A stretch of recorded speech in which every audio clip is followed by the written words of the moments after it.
ఈ విషయం బాబా గారికి తెలియదు అని మీరు అనుకున్నారనుకోండి, మన అవివేకం అది.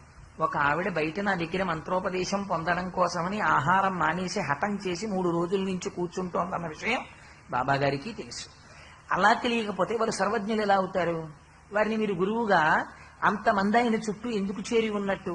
ఆయన గురువుగా కావాలని ఆవిడ ఎందుకు అడిగినట్టు? కాబట్టి ఆయనకి తెలుసనే రూఢి, లేకపోతే విశ్వాసమే పోయినట్టు.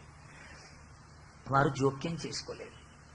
ఎవరు జోక్యం చేసుకున్నారంటే శ్యామ అన్నవారు జోక్యం చేసుకున్నారు. వారు మసీదుకి ఉండేటటువంటి గోడకి చేర్చి ఉన్నటువంటి ప్రాథమిక పాఠశాలలో అధ్యాపకుడు. ఆయన బాబాగారు వచ్చినప్పటి నుంచి కూడా షిరిడి ఆయన అంతేవాసిగా మెసలుతున్నారు.